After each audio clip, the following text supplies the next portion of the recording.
Hello friends, welcome to ACS your education mentor. Friend, आज बात करते हैं इस सेशन में आयुष के बारे में, आयुष के प्रोग्राम के बारे में। उसका एडमिशन कैसे हो सकता है, क्या वेबसाइट्स हैं, कैसे लॉगिन करना है, कैसे काउंसलिंग करनी है और हमारा स्कोप क्या है आयुष के अंदर। फ्रेंड्स, जब भी बात निकलती है आयुष की, अभी काफी पेरेंट्स, काफी स्टूडेंट काफी डिलेमा में हैं, काफी प्रॉब्लम में हैं। उस प्रॉब्लम का रीजन यही है कि अभी तक उनके पास ऐसी कोई इंफॉर्मेशन नहीं है कि उनको कैसे काउंसलिंग कराएं।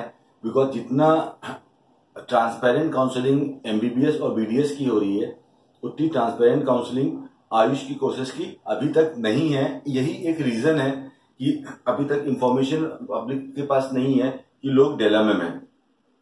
अगर हम बात करते हैं कि आयुष के बारे में, तो ये चीज बिल्कुल क्लियर है कि जैसे गवर्नमेंट ने बता दिया है सबको, और जो भी आपका पास सोर्स ऑफ इंफॉर्मेशन हो, चाहे वो टीवी हो, न्यूज़पेपर हो, ऑफिशियल वेबसाइट्स हो, या सोशल मीडिया का कोई भी प्लेटफॉर्म हो, फेसबुक हो, व्हाट्सएप हो, या आपका यूट्यूब हो, आपको सारी चीजों से ये चीज पता चल गई है कि नीट का स्कोर ही बेस रहेगा आपका आयुष के कोर्सेज में एडमिशन लेने के लिए। फ्रेंड्स, तो इस बार अगर आप ध्यान से देखो तो अभी तक ऐसा कोई प्लेटफॉर्म नहीं है, ऐसा कोई सिंगल विंडो, सिंगल पोर्टल नहीं है जहां पे पूरा इंडिया आके एक साथ काउंसलिंग कर सके। जैसा कि आपका एमबीबीएस और बीडीएस की काउंसलिंग में सेंट्रल लेवल पे काउंसलिंग हुई। सेंट्रल लेवल की काउंसलिंग का मतलब एक ऐसा पोर्टल था एमसीसी में जहां पे सारे गवर्नमेंट कॉलेजेस थे। सारे स्टेट्स ने 15% सीटें अपनी दी थी गवर्नमेंट कॉलेजेस को। उसकी एक काउंसलिंग हुई, बच्चों को सीट अलॉटमेंट हुआ।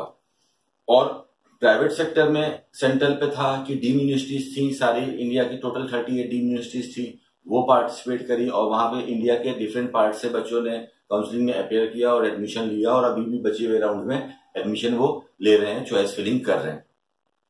ऐसे ही अगर हम उसको ध्यान से देखते हैं आयुष की तरफ, आयुष के अंदर पहले बात कर लेते हैं कौन कौन से प्रोग्राम आते हैं। मेजरली जब भी आयुष की बात चलती है तो सबसे जो मेजर प्रोग्राम है वो है बीएमएस उसमें। और बीएमएस के अलावा उसमें आपका होम्योपैथिक साइंस का है, बीएचएमएस है, आपका यूनानी साइंस का है, बीयूएमएस है, आपका ऑडियोलॉजी का है, बीएसएसएलपी है, इनोवेटिव कोर्स है, नया कोर्स है। इस टाइप के प्रोग्राम्स आपको इसके अंदर आयुष के अंदर डिपार्टमेंट में मिलते हैं।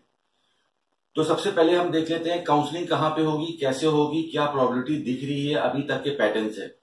अभी तक अगर हम स्टेट लेवल पे फॉर्म पे बात करते हैं तो जो ऑर्गेनाइज स्टेट हैं, ऑर्गेनाइज स्टेट का मतलब क्या है, जिन्होंने ऑर्गेनाइज वे में काम किया वो ऑर्गेनाइज स्टेट हो गए।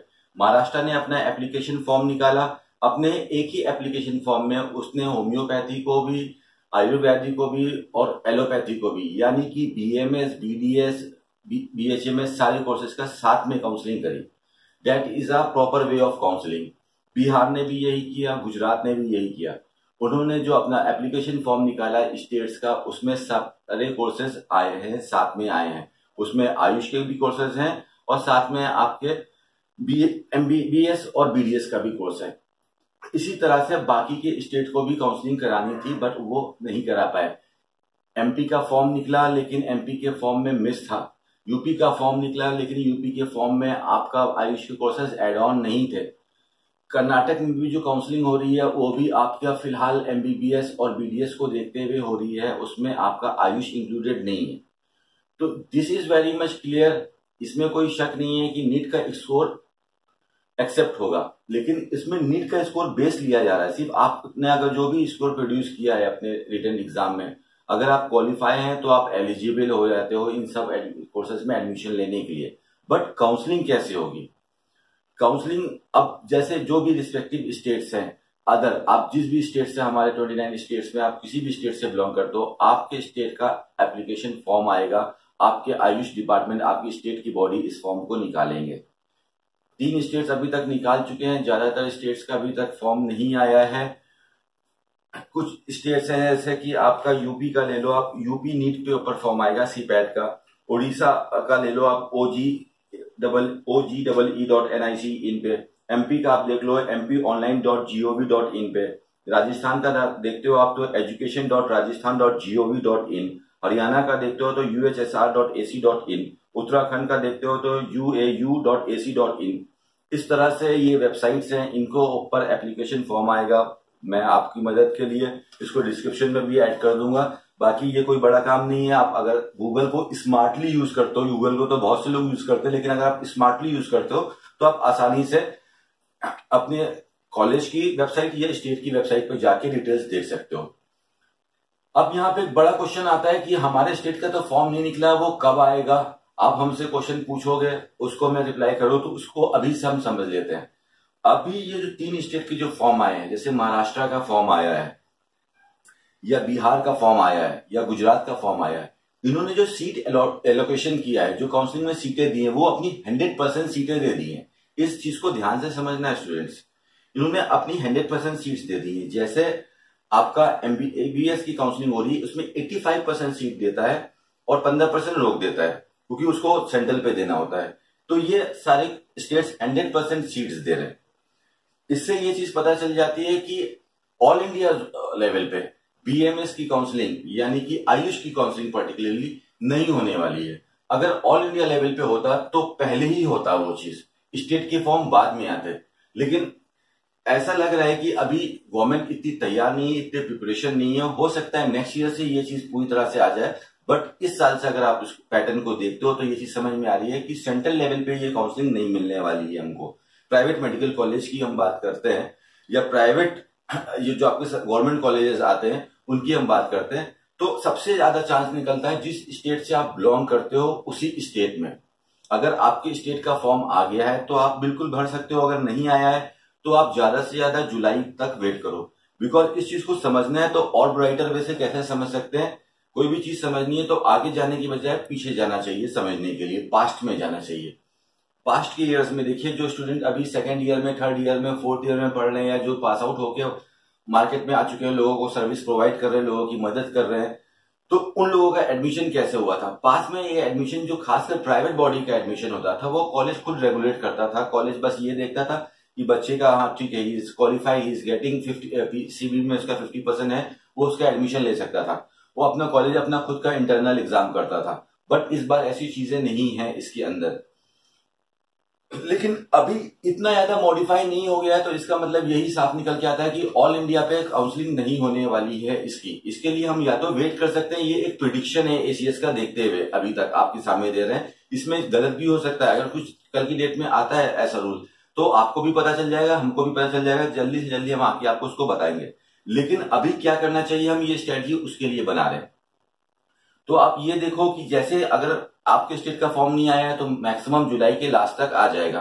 काफी स्टेट ने तो अपने अपने रिस्पेक्टिव हाई कोर्ट्स में एप्लीकेशन लगा के दी है कि हमको खुद से एडमिशन लेने की अथॉरिटी दी जाए, we are not interested in government counselling. उसका रीजन आप सिंपल समझते हो, कॉलेज डायरेक्ट काउंसलिंग करेगा या कॉलेज सीट अलॉट करेगा तो वो क्यों करना चाहता है डायरेक्टली, वो क्यों लोड लेना चाहता है अपने सर पे, क्यों भार लेना चाहता है काउंसलिंग देने का। कुछ तो रिवॉर्ड मिल रहा होगा उसको, एडिशनल बेनिफिट मिल रहा होगा, तभी ये प्राइवेट कॉलेजेस आगे आ रहे हैं ये कहने के लिए कि वो काउंसलिंग खुद से कर सकते हैं। बट जुलाई के लास्ट तक आप वेट करो, बिकॉज अभी एमबीबीएस चल रहा है। जुलाई के लास्ट तक भी नहीं निकलता है और आपके स्टेट तो मोस्ट प्रॉब्लम यह है कि आपके स्टेट का फॉर्म निकल के आ जाएगा उस टाइम तक। अब अगर आपको अपने स्टेट के अलावा दूसरे स्टेट में एडमिशन लेना है प्राइवेट में, तो उसके लिए क्या करना चाहिए, तो उसके लिए आप इसका ही रिफ्लेक्शन ले सकते हो, एमबीबीएस का ही से जो हमको जो सीख मिलती है कि जो स्टेट ओपन थे, जैसे यूपी ओपन था, बिहार ओपन था, हमारा उत्तराखंड ओपन है, साउथ इंडिया के ओपन है, त्रिपुरा ओपन है, ऐसे ही ये स्टेट आयुष में भी ओपन रहेंगे। लॉजिक यही निकल के आता है, जो आपका एलोपैथी साइंस में एमबीबीएस में ओपन थे वही आपके आयुष में भी ओपन रहेंगे। तो यहाँ पे आप अपने स्टेट के बाहर निकल के भर सकते हो फॉर्म। तो ये तो हो गया प्राइवेट के लिए। गवर्नमेंट के लिए कोई चारा नहीं है, गवर्नमेंट के लिए काउंसलिंग करनी ही पड़ेगी, गवर्नमेंट का काउंसलिंग के थ्रू ही होगा, उसका लिए वो फॉर्म निकालेगी गवर्नमेंट।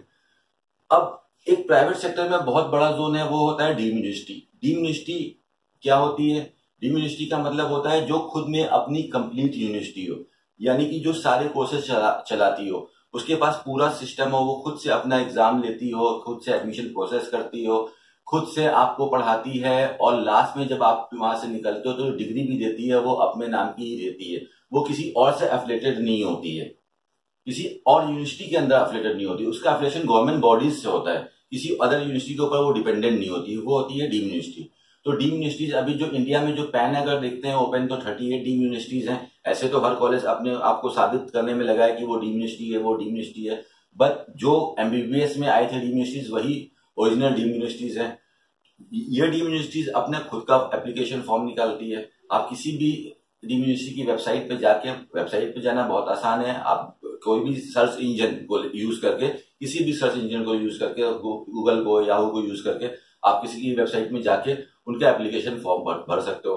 कुछ महाराष्ट्र की डीम यूनिवर्सिटीज हैं, उन्होंने अपना एप्लीकेशन फॉर्म निकाल ही दिया है इसके लिए, आप उसको फिल कर सकते हो, उनका एप्लीकेशन फॉर्म फिल कर सकते हो। तो इस तरह से आपका आयुष का पर्टिकुलरली ये जर्नी है, इस तरह से आप अपना एडमिशन ले सकते हो आयुष के अलग अलग प्रोग्राम्स में। अब प्रोग्राम के ऊपर थोड़ा सा लाइट डालते हैं, इसको थोड़ा इनलाइटन करते हैं कि क्या है ये आयुष के प्रोग्राम और किसमें हम ये बेटर स्कोप है। बिकॉज ये एक जनरल सा क्वेश्चन है, यही एक क्वेश्चन घुमा फिरा के डेली स्टूडेंट और पेरेंट पूछते रहते हैं, लेकिन अगर उसका मेन कंक्लूजन निकालते हैं, मेन निचोड़ निकालते हैं, तो वो ये है कि बच्चा यही जानना चाहता है, पेरेंट्स यही जानना चाहते हैं कि मेरा बच्चा, मेरा बेटा, मेरा बेटी इस कॉलेज में, इस कोर्स में एडमिशन लेना चाह रहे हैं, क्या उसका फ्यूचर यहाँ पे सुरक्षित है, क्या यहाँ पे वो कैरियर अच्छा बना सकता है, क्या ये पढ़ाई करके वो अच्छा बन सकता है। देखो दोस्तों, हम इसको समझने के लिए थोड़ा सा ये बताते हैं आपको कि हम कोई भी चीज करते हैं, किसी भी चीज को सीखते हैं। आज की डेट में कोई बंदा एमबीए कर रहा है, वो मैनेजर लेवल की एजुकेशन ले रहा है, मैनेजर बनने की एजुकेशन ले रहा है, मैनेजमेंट के बारे में सीख रहा है, बिजनेस के बारे में सीख रहा है। अच्छे कॉलेज से हो या बुरे कॉलेज से हो, कॉलेज कोई भी हो, जो उसने सीखा कल की डेट में ये चीज फिक्स हो गया कि उसके फ्यूचर में वो ही is going to be a manager of some company, यानी कि वो एक मटेरियल लाइफ में जा रहा है, वो एक मैनेजमेंट वे में जा रहा है। कोई बच्चा इंजीनियरिंग करने जाता है, बीटेक करने जा रहा है, तो वो अच्छा पढ़ाई करेगा तो अच्छा इंजीनियर बनेगा, खराब पढ़ाई करेगा तो खराब इंजीनियर बनेगा। सेम इसी में है।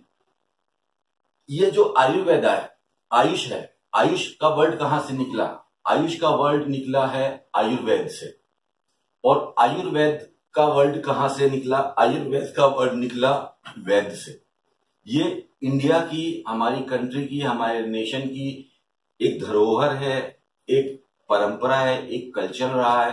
बिकॉज आज की डेट में हम लोग जो देख रहे हैं अपनी आंखों से, कल पास्ट में ऐसा नहीं था, इससे अलग था। आज आपके पास बड़े बड़े हॉस्पिटल्स है, बड़ा इंफ्रा है, बड़ी टेक्नोलॉजी है, मशीन्स हैं आपके पास जो आप एलोपैथी साइंस में यूज करते हो। इस तरह से ऑपरेशन किए जाते हैं, सर्जरी की जाती है, लोगों की प्रॉब्लम को सॉल्व किया जाता है, मेडिसिन दी जाती है। बट आज से अगर थोड़ा सा रिवाइंड करो और आप थोड़ा सा पीछे जाओ, पीछे जाते हो आप 100 साल पीछे जाओ, आप 150 साल पीछे जाओ, 200 साल पीछे जाओ, उस टाइम इतने बड़े बड़े इंफ्रा नहीं थे, इतने बड़े बड़े हॉस्पिटल्स नहीं थे, बट उस टाइम भी इंसान थे, इंसान बीमार होते थे, उनको बीमार होते थे तो उनको जरूरत पड़ती थी। उस टाइम लोग अपने अपने कल्चर में कोई हकीम को ढूंढता था, वो आज एक साइंस थी, हकीम, वो यूनानी बन गया, BUMS बन गया। कोई वैद्य को ढूंढता था, उसने अपना नॉलेज लेके आया, वेदों से जो सीख के आया, वो आज की डेट में BMS बन गया। ऑडियोलॉजी एक नया कोर्स है, इसके अंदर होम्योपैथी साइंस एक पुराना कोर्स है। लोगों ने सीखा, नॉलेज ली, और नॉलेज लेके अपनी नॉलेज से दूसरे को फायदा पहुंचाया, लोगों को रेमेडी दी, दोनों को सॉल्यूशन दिया। उस समय भी ऑपरेशन होते थे, उस समय भी सर्जरी होती थी, उस समय भी, क्योंकि हाथ पैर उस टाइम भी टूटते थे लोगों के, और आज से बुरी तरीके से टूटते थे। उस समय वेपन्स और ज्यादा डेंजर थे। तो उस टाइम भी चीजें उस टाइम भी चीजें होती थी, ओल्ड टाइम में भी ये सब चीजें होती थी, बस वही चीज आगे आ गई है। तो आप कभी सोचोगे कि BMS खराब कोर्स है? नहीं, BMS कोर्स नहीं खराब है। आप उसको बारे में जानो, उसमें इंटरेस्ट लो, उसके रूट लेवल तक जाओ। हाँ, BMS के बारे में एक कंक्लूजन बताता हूं, बिकॉज BMS का जो रूट है वो वेदों से निकला हुआ है। तो आपको हिंदी से डर नहीं लगना चाहिए, संस्कृत से डर नहीं लगना चाहिए। बिकॉज अच्छा BMS डॉक्टर बनना है तो संस्कृत और हिंदी में आपका इंटरेस्ट होना चाहिए। आपका इंटरेस्ट होगा तभी उस चीज में आपकी पॉजिटिविटी आएगी, उसमें आप इंटरेस्ट ले पाओगे और उसको अच्छे से पढ़ पाओगे समझ के। ये सब एक साइंस है, इसके अंदर आप फिजियोलॉजी पढ़ते हो, एनाटॉमी पढ़ते हो, बायोकेमिस्ट्री पढ़ते हो। आयुर्वेद के अंदर भी वही हो, नाम बदल जाता है। जो पहले नाम थे, आपके पूर्वजों ने नाम दे रखे थे, हमारे पूर्वजों ने नाम दे रखे थे, वही नाम है। उस चीज को वर्ड चेंज कर दिया, वर्ड चेंज करने से कुछ भी नहीं होता है, उसका जो मेल रूट है वो वही रहता है। सन को सूरज बोलो चाहे सन बोलो, चीज वही रहेगी। इसको आप H2O बोलो, पानी बोलो, वाटर बोलो, चीज वही रहेगी। पियोगे तभी सेटिस्फेक्शन होगा। तो आप BDS करके खराब फील्ड में नहीं जा रहे हो, BHMS करके खराब फील्ड में नहीं जा रहे हो। आपने इसको खराब मान लिया तो वो ऑटोमेटिक खराब हो जाएगा। आप सोचो कि लोगों को बस एक अच्छे डॉक्टर्स की जरूरत है जो लोगों की प्रॉब्लम सॉल्व कर सके। किसी की कोई बीमारी है तो आप उसकी बीमारी को सॉल्व कर सकते हो, इतना सब कुछ है आपके सब्जेक्ट्स के अंदर। अब उसको कंप्लीट करोगे आप, कुछ साल, आप 4 साल 4.5 साल आप थ्योरेटिकल नॉलेज लोगे, उसके बाद आप प्रैक्टिकल नॉलेज लोगे 1 साल की, फिर फील्ड में निकलोगे और सीखोगे। जितना करते रहोगे उतना सीखते रहोगे। एक टाइम ऐसा आएगा कि आप बिल्कुल परफेक्ट हो गए, आपको पता चल गया आप कैसा भी पेशेंट हो, कैसी भी बीमारी हो, मेरे सामने आने लाके तो मैं उसको रूट लेवल से मैंने पकड़ लिया, मैं उसको सॉल्व कर दूंगा। यही एक तरीका होता है अच्छा एक डॉक्टर बनने का। डॉक्टर एक सफिशियंट है। डॉक्टर के अंदर अलग अलग ग्रेड्स हो गए, अलग अलग स्टैम्प्स लग गए, अलग अलग मोनोग्राम्स लग गए हैं कि ये BMS है, ये BDS है, ये BHMS है, ये BUMS है, ये ऑडियोलॉजी वाला है, ये MBBS वाला है। ये स्टैम्प होने से कुछ नहीं फर्क पड़ता है। सारा रस जो इसके अंदर है, जो सारा कंक्लूजन इसके अंदर है, what you have learn from it, आपने इसमें से क्या सीखा। जो आपने सीखा वो आपका हो गया। अब उसको आप प्रैक्टिस में लाओगे और आगे लोगों की मदद करोगे।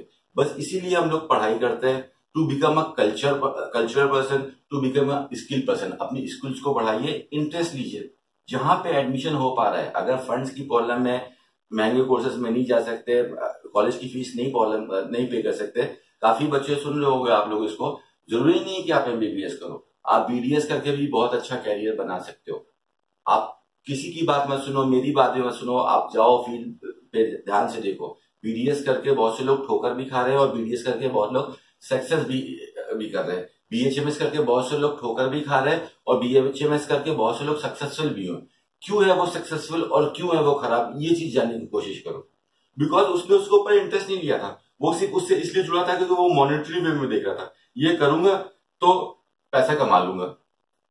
अगर आप स्किल्ड हो गए, आपके अपने अंदर हुनर लेके आ गए, तो पैसा तो खुद आपको फॉलो करेगा, लाइक योर शैडो। अगर आप किसी की मदद कर सकते हैं तो फिर आपको पैसे की जरूरत नहीं है, तो फिर वो लोग खुद ही आएंगे आपके पास। उनके पास और कुछ है नहीं आपको पैसा देने के लिए, बस वो आपको पैसा ही दे सकते हैं, तो खुद ही आएंगे, सर प्लीज आप मेरी प्रॉब्लम को सॉल्व कर दो। तो एक पॉजिटिव वे में लो, ये काउंसलिंग नहीं, उससे बहुत ज्यादा है। आप अपना कैरियर बना रहे हो, आज का आपका डिसीजन कल का आपका पूरा फ्यूचर इसके ऊपर डिपेंड करता है। तो इस तरह से हमारा आयुष है, ये आयुष की साइंस थी, ये इंडिया की धरोहर है, आपके हवाले है, आपके भरोसे है। आप अच्छे पॉजिटिवनेस से करोगे तो ये धरोहर आगे भी जाएगी। आप इसमें इंटरेस्ट खत्म कर दोगे तो ये चीज यहीं पे खत्म हो जाएगी। कोई भी चीज अच्छी नहीं होती, आप उसमें अपना आउटपुट जैसा डालोगे वो चीज ऐसी बन जाएगी। ये पानी का गिलास है, ये वाटर का कोई कलर नहीं है, इसके अंदर मैंने रेड कलर का कलर डाल दिया तो ये रेड हो जाएगा। इसी रेड के बाद हमने इसमें ब्लैक डाल दिया तो एक अलग कलर बन जाएगा। 7-8 कलर और डाल दिए तो उसका कोई कलर नहीं रहेगा, वो कलरफुल तो कहलाएगा लेकिन उसका कोई मतलब नहीं, ना वो रेड है, ना पिंक है, ना ब्लू है। ऐसे ही आप सोचते हो कि आप MBBS भी कर लो, BDS भी कर लो, ऐसा यह भी कर लो, तो अभी अपनी सोच से ही परेशान हो। आपको करना क्यों, पहले ये सोचो कि आपको MBBS क्यों करना है, BHMS क्यों करना है, BMS क्यों करना है। To help the people, to help the society, to help your planet. बड़ा सोचो, प्लानिट तक सोचो। आप लोग कहीं भी हर चीज एक प्लानिट के अंदर आ जाती है कि हम ये सीख के हम ये कर सकते हैं। जो अपना आउटपुट देने के बारे में रखो कि आप अच्छा आउटपुट दे सकते हो, तो ऑब्वियस सी बात है अच्छा इनपुट खुद ही आ जाएगा आपके बारे में। आप सिर्फ इनपुट लेने के बारे में सोचोगे तो आउटपुट आप दे नहीं पाते हो, बिकॉज आप दोगे तभी वापस चीज आपके पास आएगी। Everything is a reflection of everything, head और टेल, ऐसे ही है आपका। तो दोस्तों इस तरह से आप अपनी काउंसलिंग करो। रेस्पेक्टिव वेबसाइट्स बता दी है आपकी स्टेट्स पे आएंगी। डीम यूनिवर्सिटीज के फॉर्म खुले रहेंगे, डीम यूनिवर्सिटीज का आ भी गया है, डीम यूनिवर्सिटीज पे भी जाके आप आयुष के कोर्सेज का एप्लीकेशन फॉर्म भर सकते हो। स्टेट के लिए अपना जुलाई के लास्ट तक वेट कर लो, वरना गवर्नमेंट बॉडी से बात करो कि एप्लीकेशन फॉर्म नहीं आ रहा है, तो देन उस कंडीशन में आप प्राइवेट कॉलेजेस से भी आप कंसर्न कर सकते हो। जिन बच्चों का स्कोर 400 के आसपास का है, जनरल में 450 के आसपास का है, उनको गवर्नमेंट मिलने की भी चांसेस हैं इसमें। सेंट्रल यूनिवर्सिटीज जो होती हैं, जैसे IP यूनिवर्सिटी हो गई, इंप्रेस्ट हो गया, BHU हो गया, ये सब अपना खुद का एप्लीकेशन फॉर्म निकालते हैं, जिनका बहुत पहले निकला हुआ है। काफी स्टूडेंट्स भर चुके होंगे, अगर नहीं भरा है तो भर सकते हैं वो। इस तरह से आपकी सिंपल से काउंसलिंग होगी। This is all about counselling my dear friend and how to take admission in AYUSH courses, और उसका क्या स्कोप है, क्या प्रोडक्टिविटी है, उसके ऊपर भी लाइट डाली है एसीएस ने थोड़ी बहुत, जो हम सीख पाए बुक से, किताबों से, लोगों से। अच्छे से काउंसलिंग कीजिए फ्रेंड्स। अगर किसी को इसका समझाने के बाद भी अगर प्रॉब्लम आ रही है काउंसलिंग करने में, अगर उसको कॉलेज सेलेक्ट करने में या कैसी प्रॉब्लम आ रही है, तो आप एसीएस की सर्विसेज भी हायर कर सकते हो। We provide counselling services. Else, thank you very much for listening our video. इतने प्यार से सुनने के लिए थैंक यू वेरी मच।